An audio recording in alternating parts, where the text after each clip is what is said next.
Hindi ko alam kung tatayo na ba ako o matutulog pa ako ulit. Pero dahil kailangan natin mag-asikaso ng babaunin na at nag-cravings ako sa kwek-kwek, tara samahan niyo ako magluto ng kwek-kwek. And sa video na ito ay na-late nga pala yung asawa ko ng pasok sa trabaho kasi nag-alarm ako ng 3 alarm pero ni isa doon hindi ako nagising. Ginising na lang niya ako para sabihin na late na siya. Kakabiro ko pa lang naman ng gabi bago kayo matulog na what if magising tayo ng 8 ng umaga and kailangan niya 8:30 umalis na ng bahay. Ayun, nagising nga kami ng 8:18 ng umaga. Tumayo na lang siya para maligo. Nagigilty ako sa mga oras na yun pero sa totoo lang nagising talaga ako ng mas maaga pa sa alarm namin kaso nakaiglip ako ulit. Kaya naman sabi ko sa sarili ko, kailangan bumawi tayo.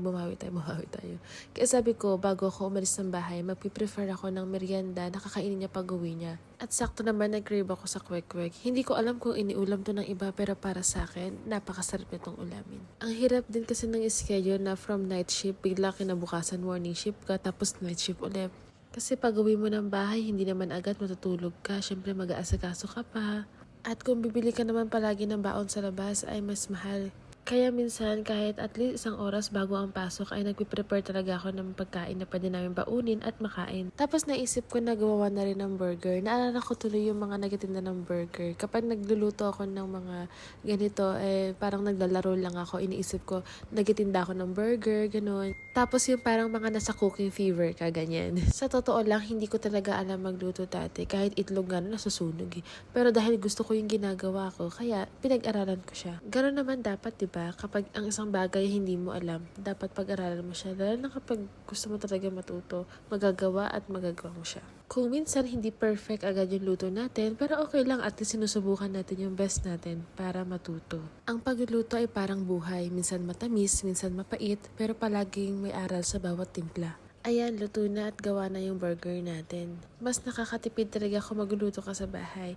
At ito, oras na para pumasok tayo. Nagpaalam na ako sa 2 naming alagang pusa. At summer na nga ngayon dito sa UAE kaya kailangan natin magdala ng payong. Naglalakad lang ako siguro mga 3 minutes lang yun papunta dun sa kung saan ako maghihintay ng aming service. Ang night shift nga namin ay 3 p.m. hanggang 12 a.m. Dahil ang mga tao dito, mas gising sila sa gabi. Mas gusto nilang maggala sa gabi. So from 3 p.m. na pumasok kami ay mga around 4:30, kumain na rin kami agad ng lunch break. Pero minsan naman hinahati ko yung oras ko ng break from 1 hour. Ginagawa ko siyang 45 minutes lunch and 15 minutes kapag gabi naman. Para hindi ko maramdaman yung 8 hours of duty namin. Sa retail, hindi lang basta pagbebenta, kundi kailangan din ng pag-unawa sa iba't ibang ugali ng tao. At hanggang